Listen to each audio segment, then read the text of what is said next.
So I hope everyone, first of all, is safe and healthy. And also welcome again to our webinar, Survive and Thrive, Top Digital Strategies for the New Normal. Some of our And I most think, popular meeting places and squares, in this case, Times Square, that used to be absolutely packed with people, are now pretty much completely deserted. And I think that goes for every major square and meeting place pretty much the world over. We're seeing this sign a lot, whereas before we would always see signs that say, we're always open, or, you know, at worst you'd see something that said, be back in 5 minutes. Here in the US, we've now had over 26 million people file for unemployment in just the past few weeks.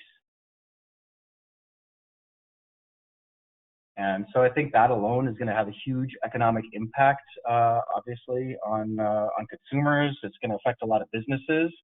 And so that's certainly something that I think is a consequence that we're all going to have to deal with. And then moving on to the slightly less obvious, users have, whereas recently I think we all used to spend a lot of time on maps trying to figure out how to get to work, how long it was going to take today, what the best way was to get somewhere. Now we're really using these kind of features to figure out where we're going to get our groceries, where in our neighborhood they have sort of the essential items that we need. So it's really gone back down to basics. But I even read an article the other day that talked about how some tech-savvy consumers have actually started programming bots to snag some of the best delivery slots for Whole Foods and other online grocery stores, and that some of the more enterprising ones have actually even started auctioning them off online to generate a profit. So I think, if anything, that's certainly a testament to the crazy times that we live in. And so I think I wanted to take this time just for a brief little poll and see how everybody out there is coping with social distancing. yeah, I mean, going back to your thoughts about the food delivery, also when I've gone into stores in the last week or so, it's been really kind of eerie. Everybody's really making a conscious effort to kind of stay away from each other, but also not being able to see all your friends and family and things like that. So just an interesting thought how everyone's coping out there.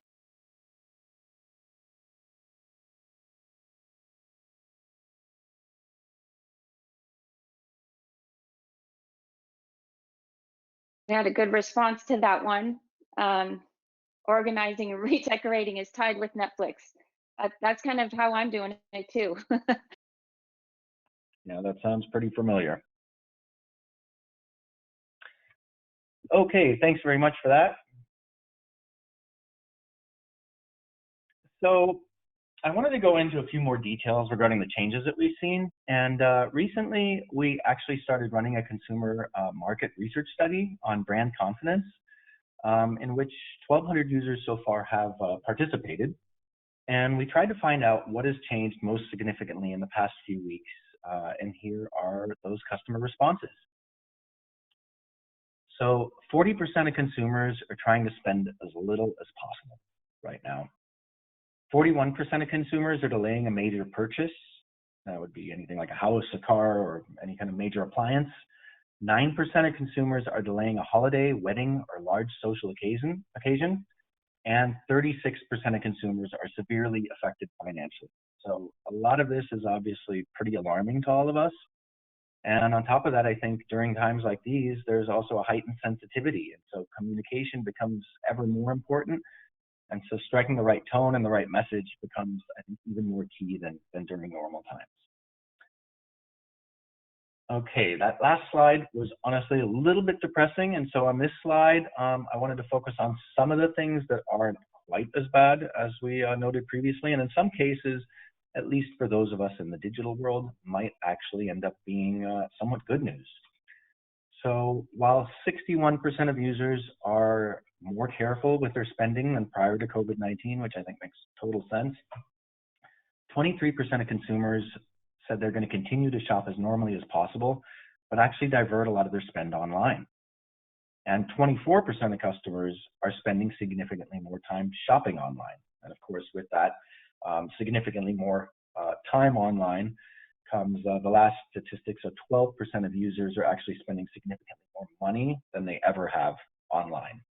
And so I think that it's important to understand that while this crisis is having a severe impact on a lot of people and a lot of aspects of how we do business, the changes that we're seeing in people's behavior because of it also really represents an opportunity for most brands to develop and improve their online business and ultimately come out ahead, especially since I think that some of the changes that we're seeing now in terms of remote working and the continued growth of e-commerce, for example, might actually be here to stay.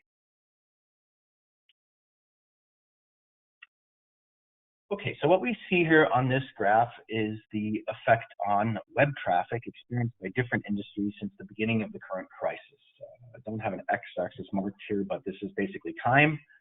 So on the left-hand side, this 100% mark is basically the baseline for all industries, wherever they were at before the beginning of the crisis. And so just moving to the right a little bit, you'll see those lines start to change, and in some cases, quite drastically. So I think a lot of this is very expected. The worst hit industries have been travel and hospitality. B2B has also faced some challenges as business delay purchases and go into hiring freezes. And of course, wholesalers have also been severely affected with the closure of a lot of stores.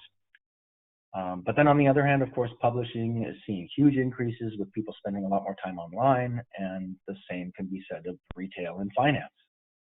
And honestly, I actually think that those are the industries where people might actually get used to the way things are now and continue to do more reading, more shopping, and more banking online in the future. But of course, web traffic isn't the only measure. So we also looked at arguably even more important measure here. And so we looked at revenue and how that was affected. And I think here you can see these trends even more drastically. This graph also shows you a little bit more detail on the type of products that certain retailers are specialized in and what type of businesses specifically are seeing the largest gains. And so things like toys and games are way up, understandably, as are food and drink, gardening supplies, and home technology. So just to sort of echo that of the poll that you just took. Additionally, I think what you see here is sometimes also a little bit contradictory of what you saw on the last slide. So I think what we see here in terms of losers, the biggest losers are automotive, construction, and finance. And I think finance is sort of the outlier here because their revenues have obviously been severely affected. So I think as we saw in the previous chart, that's actually mainly due to the hit their balance sheets have taken due to the heavy exposure to capital markets and the stock market ultimately, and not so much consumer behavior. We're actually seeing positive indices in terms of consumer behavior, but of course their revenue must be way down as financial industries just taken a huge hit. And this chart is just focused on the month of March, so that's really the main difference to the previous one. I think it shows how quickly things changed, but really to me this just confirms the previous picture that we already saw.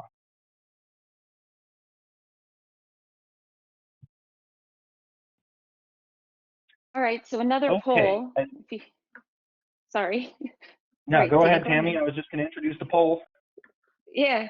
So just curious about our audience members here today. How have you been affected? Has it been positive, negative, or no effect at all? So I'll give you a few seconds to answer that. Okay, great. All right, this is interesting results here. So we've got some with no effect at all. So thanks for answering, everybody. Okay. Yeah, I think those kind of things really depend on the type of business that you're in. Some businesses also probably haven't seen the full effect as times are still lagging. So maybe we haven't seen much change yet. But I think it's really peculiar. Some of the clients we work with have seen changes really work to their benefit. Others have seen really, I guess, detrimental changes to consumer behavior. So I think that's really, really dependent on the business and industry you're in. But you can, of course, also mitigate some of these things, and that's what we're going to talk about here. So what are the actions that we think address immediate customer needs? I think the first one that's really, really important right now is focusing on care and support. Our research shows that over 60% of Americans right now are very or extremely concerned about their safety and the safety of their families. And 43% are very or extremely concerned about their job or income and not being able to make ends meet. And so I think this really is the time where it's ever more important that rather than focusing on your typical revenue-driven CTAs, this is the time that you have the opportunity to meaningfully connect with customers by making them a priority and staying true to your company mission and values. So actually communicating with them proactively, gathering feedback, and not focusing so much on the usual revenue-driven activity is going to generate a lot of trust and loyalty, and we think that's a really good thing at this time. Meeting your customers where they are. So overall online penetration in China has increased by 15 to 20%. And in Italy, e-commerce sales for consumer products rose by 81% in a single week, which then caused a bunch of pretty significant supply chain bottlenecks. And I think that's exactly why meeting customers where they are is so important. Customers are going to need digital, at-home, and low-touch options, especially during these times. And while we believe that digitally led experiences are most likely going to continue to grow once the coronavirus is quelled, we also think that companies that act quickly and innovate on their delivery model now to help customers navigate the pandemic safely and effectively are going to establish a strong advantage and ultimately come out of this crisis ahead. So if history is anything to go by, then the COVID-19 crisis will definitely end at some point. And as we said, we expect some of the changes in consumer preferences to outlast this crisis. And we can see that this has already started in China, which is probably the country that's sort of on the more advanced end of the curve, where we're starting to see things return to sort of normal. But there's been a 55% increase in consumers intending to permanently shift to online grocery shopping. 55%, I think that's a huge number. A lot of consumers are also going to be trying out digital and remote experiences for the first time. And so in China, the share of consumers over the age of 45 using e-commerce for the first time increased by 27% just between January and February of this year. And so I think finding new ways of catering to those customers is also a great opportunity to tap into a new demographic. Figure out what kind of changes you're going to see after the crisis ends and start focusing on some of those more long-term trends to really not just have this be a crisis management exercise, but more of a long-term sort of optimization strategy. And finally, I think companies should try and build agile capabilities for the future, stay flexible. I think one of the strategies to do that is to look at quick and novel ways to keep a pulse on customer sentiment, because I think that's ever more important. In Italy alone, Facebook has seen a 40 to 50% increase in usage since the crisis started. And so using these channels to improve your communication and your connection with your clients and customers is a great idea. People love being listened to, and I think especially right now in this time of social distancing. And so customer feedback is a great opportunity to connect. And can be even more effective if you're actually able to react to that feedback. So that can be just communication, taking the customers seriously, responding to their concerns, but also taking that feedback literally and trying to figure out how you can use it to optimize your services, how you can improve what you actually do on a day-to-day basis, maybe even change policies, improving products, or changing your own purchasing and buying decisions regarding inventory. So I think all of those things are really, really important, but now more so than ever before, really listening to your customers and trying to figure out what drives them, I think is a huge opportunity for brands. So my next point is top digital strategies to help you survive and thrive. And I guess we sort of touched on some of the possible strategies in that previous slide. But in this next section, we're actually going to be going a bit more in depth and try to give a couple of specific examples that you could use to build a stronger connection and more trust with your customer base. And so we believe that that all starts with knowing your customer. In normal times, definitely, but even more so in difficult ones. And I think truly understanding your customer comes from high quality first party data. And so I just want to take a few minutes to explain what we think is really important in collecting high quality first-party data and why. Because you're definitely going to get the best results from using data that you've collected yourself on your own customers and basically measured how they behave and interact with your brand. I think the first thing that's really important here is making sure that the data that you collect is complete across all of your digital touch points. So web behavior, purchasing, e-commerce, email, mobile, paid media, all of that really needs to be fully integrated, and all of that data needs to be available. In addition, I think the data definitely needs to be user-centric and also in its rawest possible form, because that's going to ensure the highest level of accuracy. A lot of platforms use aggregated data to generate their marketing insights, but especially if you want to be able to measure every click and user action and ultimately tie it back to the transaction or the individual user, then you're going to need raw data rather than aggregated or summarized data.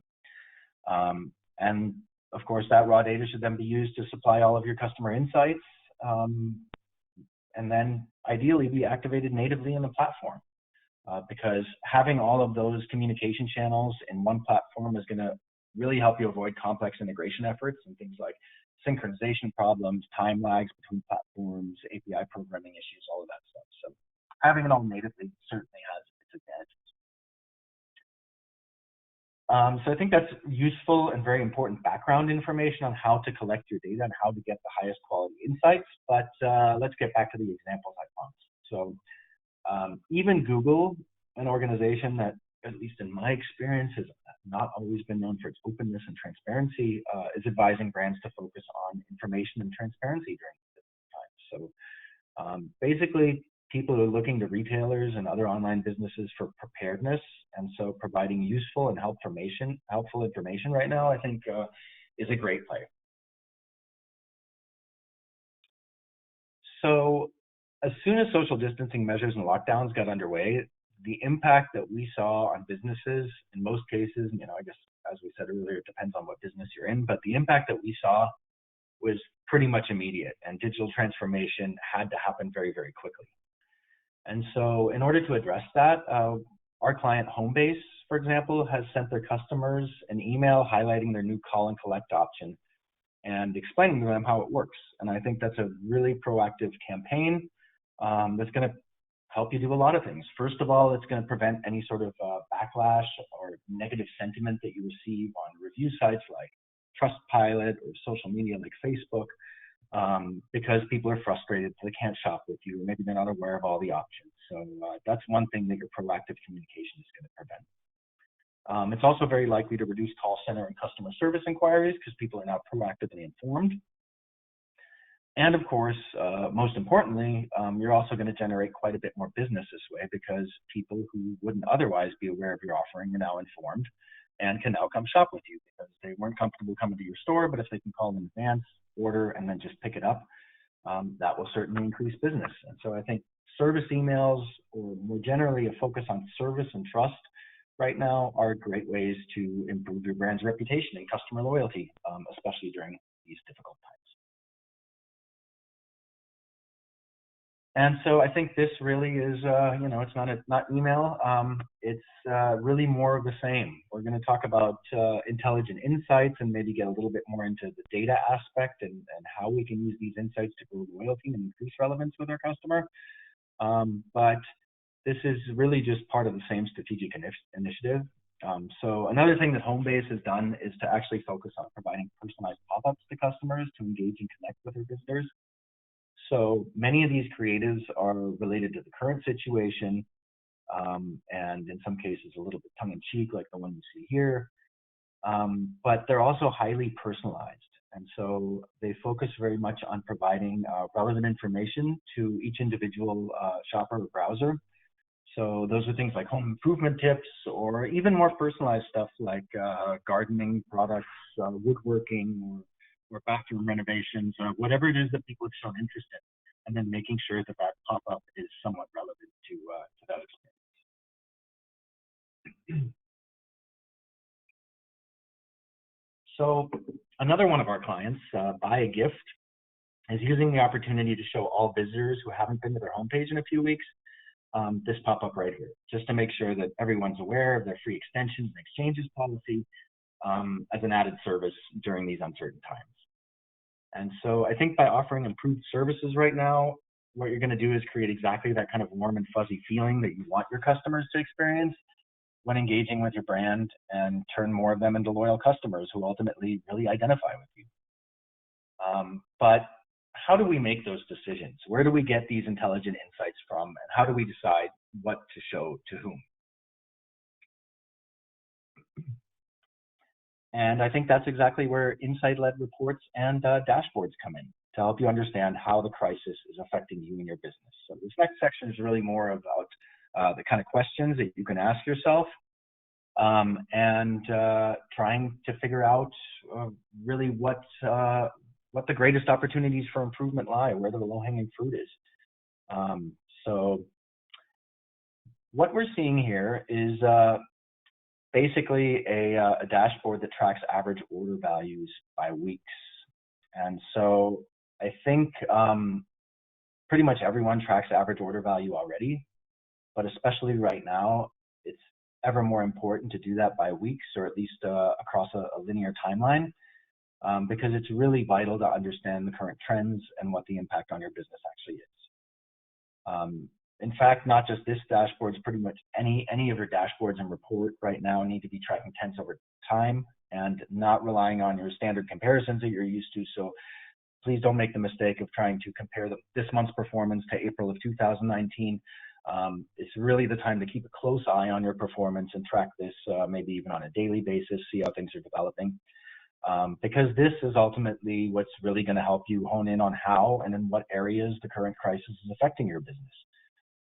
And whether you have to take drastic action in some areas, or whether there's maybe opportunities here that you can benefit from as well.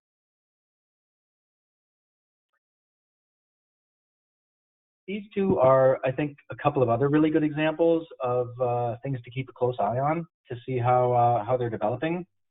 On the left-hand side here, we have an RFM dashboard, so recency, frequency, and monetary value of customers. Now, as part of your business, you're always going to have customers churn, and I think it's always an important engagement metric that you should keep an eye on. But again, especially right now, you need to keep a close eye on these numbers and try to assign an accurate value to that churn, because that is one of those things that might just make or break your business.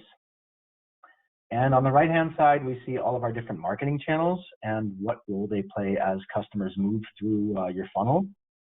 So I think, again, there's a lot of opportunity here to use these insights to do things like send high-value customers an email when their product's back in stock, or a push notification when their preferred delivery slot is available, and really taking the opportunity to proactively engage, especially with our loyal and high-value customers. And again, I mean, always important, but nowadays it's, of course, ever more important to get that message, that delivery method, and also the timing of your message as perfect as you can. Okay, so to me, this right here is, I think, another great example of a dashboard, especially for these times. Basically, if I could summarize what this dashboard tells you, is it really tells you where your lowest hanging fruits are with respect to the ongoing life cycle of engaging your users and them becoming more and more valuable customers.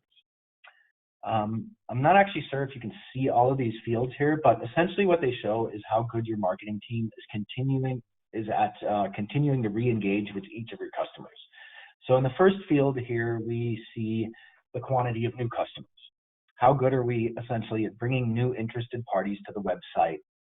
The second field then is how good are we at getting them to place an order? The third field is what is the average size of that order? And then underneath those fields, you're going to see these little triangles with numbers and indicators that tells you how this value compares to the previous time period that you set. And so moving on from there, we can then see the next steps in the customer journey. How good am I at bringing customers back to my website? How good am I at getting them to order a second time? Does the value of that second order increase compared to the first, and so on? So like I mentioned, the little indicators here, I think, do a really good job at focusing your attention on the areas where you need to do some work. So here we see we're pretty good at getting new people to come and place an order, but we could definitely improve their return rate and their average basket size the second time around. So you're most likely going to see a lot of change in these areas right now, just due to the dynamic nature of people's behavior and sort of free flow situation that we're all in.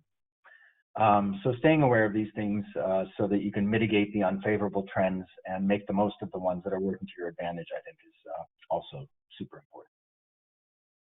And then, of course, making sure that everybody's aligned is always helpful. So having access to the same source of truth, but with the appropriate level of details and access, depending on your role and focus, is going to ensure that you're all essentially rowing in the same desired direction together.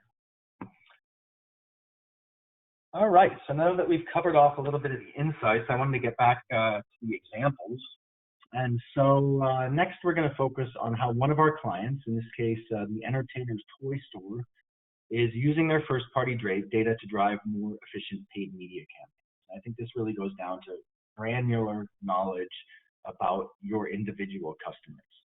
Now, the Entertainer is made up of two separate brands that don't necessarily sell the same product. They both sell kids' toys, and there is some overlap. But the Early Learning Center tends to focus on a much younger demographic. That's what we're going to be talking about now. So when I visit the Early Learning Center website, they are going to know that I'm a regular visitor and shopper to this site. And they're also going to know that I'm an email subscriber. And so using that information can be very valuable also for other channels that aren't necessarily email. So let's suppose that I, the same user, goes to Google and then searches the words Early Learning Center trampoline. Unfortunately, the product is out of stock at the Early Learning Center, which we see right here. And so because of that, they're certainly not going to participate in a pay-per-click auction. That would just be wasting money and frustrating the user experience. However, rather than just leave the field wide open for the competition to gain the consumer's attention with their paid ads, the ELC sister brand, the Entertainer, who currently have this item in stock, can now bid on this keyword. And since they're offering it at a lower price than their competitors, they'll most likely win that customer, which will then familiarize that person with the Entertainer brand as well.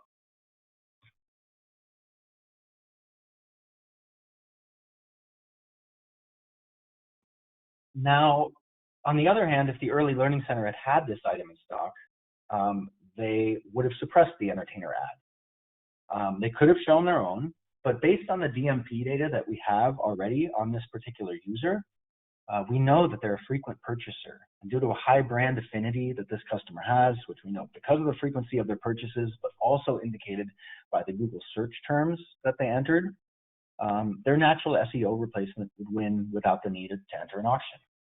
And so this is actually exactly the kind of information you need if you want to optimize and generate more efficiency for your paid media campaigns. If you know this person has purchased from you 8 times already, why show them a paid ad when you're already number one in SEO?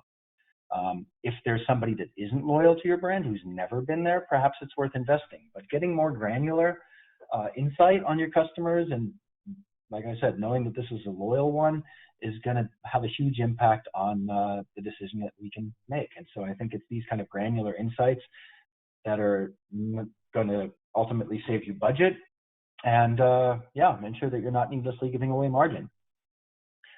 And maybe just as sort of a final note, why is that important now? I think especially now because essentially at least all the businesses I've been talking to, we're all being asked to do more with less. Budgets are frozen, hiring's frozen, online competition is getting fiercer by the day, and so that's driving up costs. And so getting a little bit smarter with your paid campaigns and excluding or including specific people based on their affinities and profiles, I think is a great strategy that you as a brand can take to ultimately, yeah, maintain your margin and get better return on your campaigns.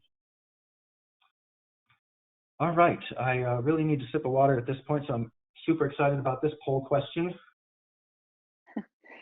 Okay, so yeah, so we just want some insight into what your most significant challenge is in regards to the content that we've shown you thus far. So you can see the multiple choice questions there, and if we're not getting a whole lot of feedback at the moment, so I'll give it a few more seconds. Okay. Yeah. I guess maybe we should have made that a short answer and not a okay. All right. We've got some results there. Let's see. We're 100% supply lines out of stock issues. Okay, out of all the respondents, and that now I don't have visibility into see how many people voted, but that's pretty interesting. Okay. Yeah, no, that's, I guess, pretty impressive. And while it is, of course, a severe challenge, it's probably something that we can address more effectively than a lack of demand. So, Yeah. all right. So now what we're going to do is actually move on to some best practice how-to examples. And I appreciate that vendors sometimes have a reputation for making things sound super easy, and then they turn out to be a lot more complicated in practice. And so I really didn't want to fall into that trap. I wanted to make sure that rather than just speak to you guys in theory and explain what in theory needs to be done, that we actually get a little bit more granular and go through the individual steps that you'd actually have to go through to set up and configure the types of campaigns that we just saw from some of our customer examples. So first, we're going to go through how we would use service emails to build trust and maintain and even improve your reputation. And like I said, wanted to get my hands dirty here and show you just how we would set that up in Mapp Cloud and basically help you quickly and easily create and send out service emails, making sure that you get your message to your customers exactly when you need to. So within Mapp Engage, our email builder makes the creation of standardized non-brand email messages super quick and easy. We basically just give it a name, and then we can select a predefined template, in this case, the service message template. And then once we click save, we're going to see our message, which is comprised here of a number of different texts and blocks. Once I have my content, I can just simply add it into the correct places. So I could copy a pre-written text, or I could go ahead and edit straight in the blocks if I prefer, and copy pictures in there. We also have the ability here to add dynamic content, either in the form of basic personalizations like "Hi John," or get really granular with more specific images and message blocks to target people on a more individual level. This is also where we can define your message subject line and additional settings, and editing can be done in both desktop and mobile view, which allows you to not just see what the message is going to look like on a cell phone, but also lets you control some of the specific content. And that's pretty much it. All we need to do next is decide if we want to send it straight away or make use of the inbox rendering tool that you see here. This feature allows us to check what the message will look like on a number of different devices, all the way from specific browsers down to individual cell phones, tablets, that kind of stuff. And here you can see what it would look like on an iPad 10 mini. And if we wanted to take this one step further, we can actually build the email into an automation workflow so that it becomes part of a process that runs automatically. So we can create dynamic and real-time automations based on a number of different conditions and variables. But in this case, it's just going to allow us to monitor interactions with the message and then deliver follow-up communications depending on whether a customer doesn't open or click on that message. And it also allows us to activate our best send-out time feature, which is actually going to deliver the message to each individual user at the best time of day based on their previous interaction. So everybody gets a different send-out time. I think it's a really cool feature that AI is actually really good at solving. So yeah, now we can simply set this automation live, and then the message is going to be delivered exactly when it's supposed to be. All right. Next, we're going to go look at how Mapp Cloud can help you spot anomalies on your website, optimize your on-site messaging, and deliver timely messages to your key target audiences. So let's say you're an online shop. We might want to know when there's an increased amount of traffic to out-of-stock products, and then try to find ways to optimize the messages on those pages to help drive conversions. Obviously, it's an issue that a lot of people are facing right now with disrupted supply lines and increased demand. So that's something we're going to cover here, and then you know, that information could of course also lead into targeted multi-channel messaging for the people who didn't go on to make a purchase. So we're going to get into the weeds a little bit here. So a sudden increase in out-of-stock products can of course have a significant impact on your future revenue. So I think it's really important to measure and analyze this metric before it ever becomes an issue. But instead of looking at these stats daily or even hourly, you could be using smart alerts to inform yourself as soon as an anomaly occurs. And so They're really simple to set up. All we need to do is choose an out-of-stock product as the metric we would like to be alerted for. Next, we're going to go ahead and group that metric by the dimension viewed products. And we could define this even further by adding extra conditions and filters here. Now, traditional alerts need to be set up for thresholds and configured manually, but smart alerts are different. What they're going to do is automatically calculate what the acceptable threshold quarter is based on past behavior. You just select your sensitivity here, and then it's going to send an email to the person that we defined. So now that we've configured an alert to notify us of the out-of-stock products that are producing a lot of traffic, but let's have a look at our website and see how we could actually engage with these users in real time if they were to be browsing some of our products. So Mapp Intelligence enables a number of different personalizations on your website, and on screen right now you can see a triggered pop-up that's been shown to somebody when browsing an out-of-stock product. Now that can contain any content, but in this case it's going to show alternative products. Now let's go back into the platform and see how we would actually configure that and set that up. So first we need to define the creative. In this case, we're just going to link directly to an externally created website page, which is going to give us a lot more flexibility to integrate with already existing on-site recommendations that are currently already being used. Alternatively, though, we could also use the built-in recommendations engine to produce this content and show alternative products. Now, next, we just basically define when and where we want to show the pop-up. Using real-time triggers, we can then easily choose out-of-stock products and, if necessary, add additional conditions like categories. And with those simple steps, the system is now fully configured to show the pop-up message whenever somebody views an out-of-stock product. But what would we do if we wanted to take that even further and take action based on that insight, or more actions, more complex actions, I guess? And by using our customer insight segments, we can also send messages to anyone who viewed these products, and that's exactly what I'm going to show you in the next use case. So, as I mentioned earlier, customer acquisition costs continue to rise, and I think because of that, marketers were always looking for most effective ways to engage across inbound channels.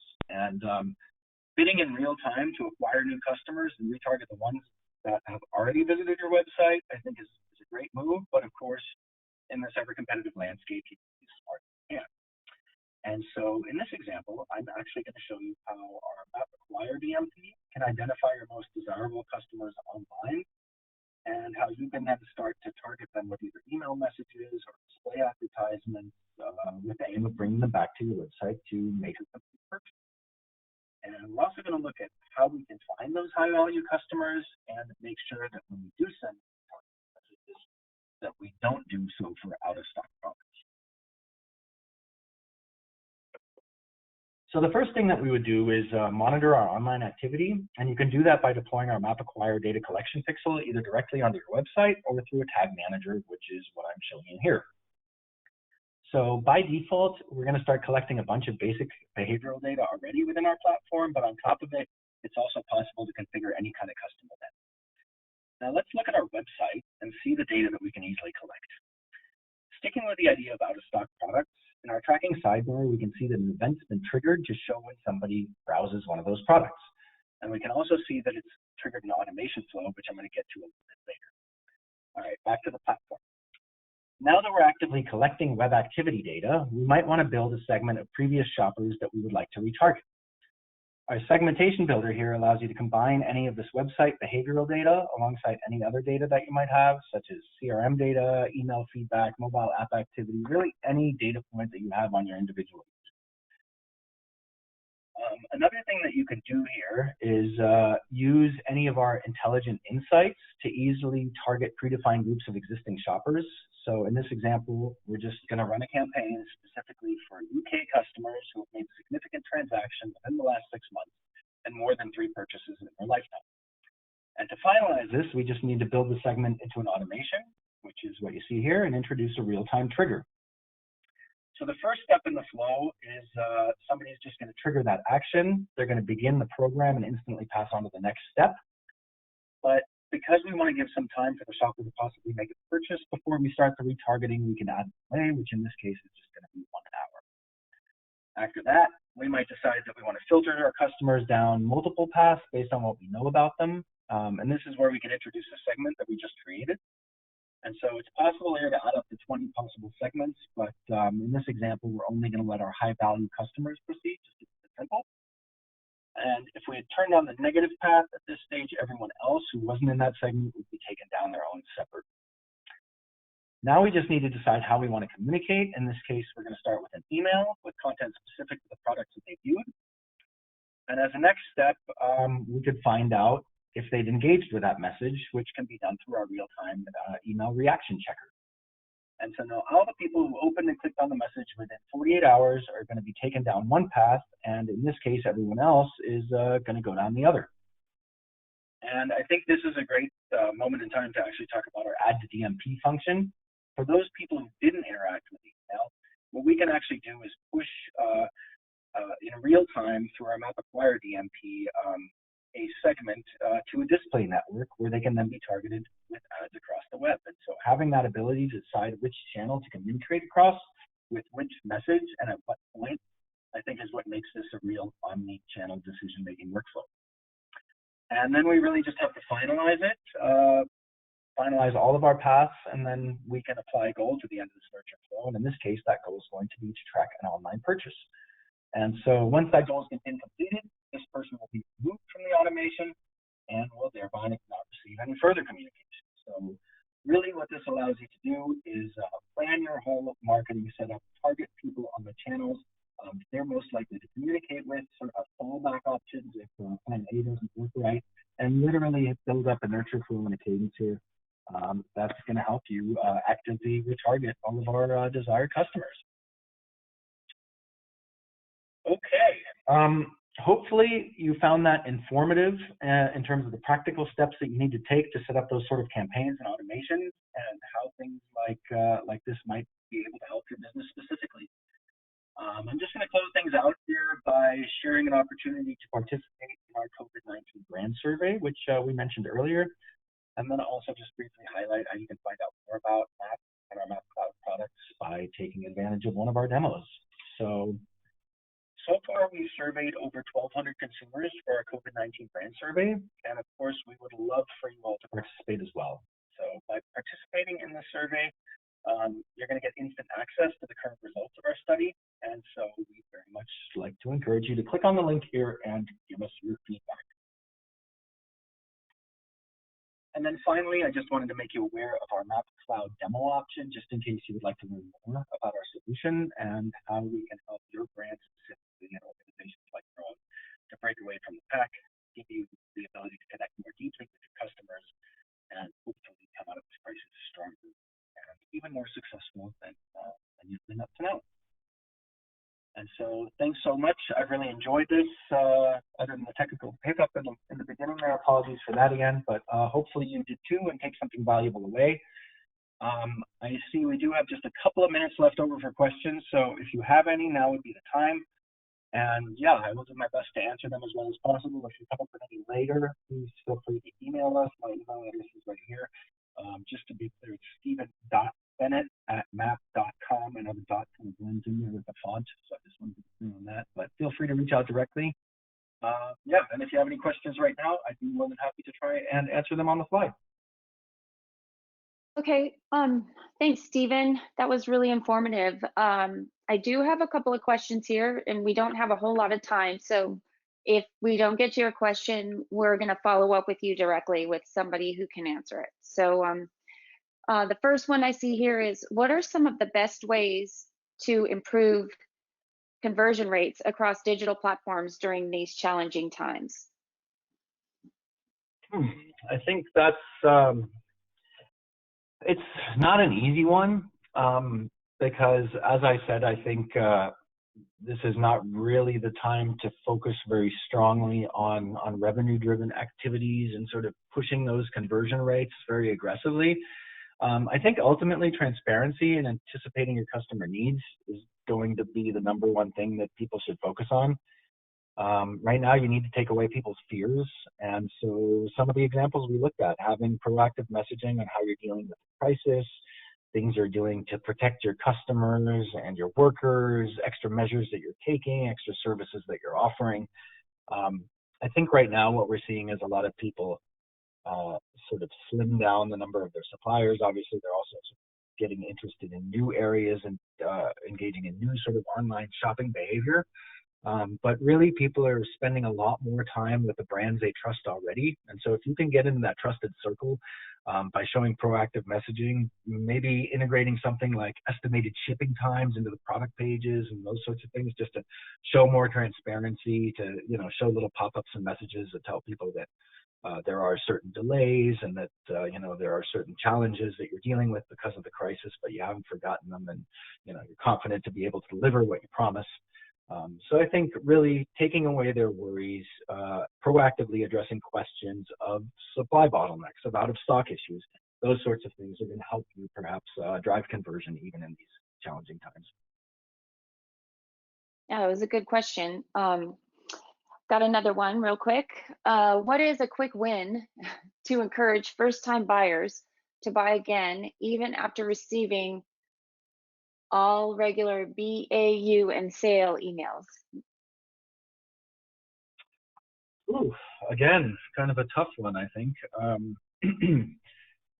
A lot of it's going to be about engaging customers with content that's relevant to them. So I think there are maybe a couple of things that you can do. Email them articles with the products that they have purchased, and maybe provide more add-on product recommendations both during the shopping experience as well as afterwards. So you could do things like pop-ups to actually encourage a higher basket value with add-on products, or additional recommendations that are sort of proactively geared towards increasing that basket size. And I think, I don't know, maybe some gamifications. People always like playing games. So if you can combine some gamifications of, I don't know, spin the wheel or lotto or something like that, where you're getting people interested, maybe even combine it with a coupon that people feel that they've won, and then lead them back to their site to discount their second order. I think, you know, those are the kind of strategies that I would probably use. Yeah, that's definitely a good idea. I mean, it's kind of like doing polls in a webinar, right? So trying to keep Yeah. people engaged. Yeah, and I think, I mean, One this more, is a time where people are starved for social attention. So the more you can yeah, reach out to them in a personalized manner, start also getting their feedback and their opinion. You know, I'm not sure how much that's really going to drive somebody to buy again within the next couple of days after making a first purchase. But really, I think right now it's all about the long-term play and nurturing those people and building their trust. yeah. Okay, one more. Do you believe COVID-19 will have changed the long-term effect of people's spending habits now that they have been pushed into online purchasing? And a follow-up on that is, what are some of the long-term strategies that will pay off? Well, maybe this wasn't such a quick question, but you could do the best you Well, can here. So, yeah, we could go on forever, but I'm kind of glad that we'll cap it at 3 minutes, because there's a lot to talk about here. So I think when it comes to people's long-term spending habits, people are definitely going to get socialized and used to some of the things that they've learned during this crisis. Really, I would focus on things like delivery and service options, developing more of those things. We talked earlier about meeting the customers where they are, and so using customer feedback to understand what's important to people, maybe offering you know, new options to build brand loyalty. I think gathering lots of feedback and staying current in the customer mind is also really important. But ultimately, yeah, I think it's those industries that we mentioned earlier as well. And we saw in China, excuse me, something like 55% of the people said they were going to continue to do grocery shopping online. I think the same can be said with you know, a lot of e-commerce things, as well as banking. You know, a lot of people didn't really like the idea of online banking, and so sort of had this apprehension that they didn't want to do that and kept going to their local branch. But now they're kind of forced to download the app, and once you get going with your online banking, I think it's a great service. I rarely go to a branch at all because I find it so easy. And so I think, especially things like online shopping, especially things like financial services, which we're seeing huge growth in terms of e-commerce and online anyway, I think are certainly going to be transformed more significantly long term.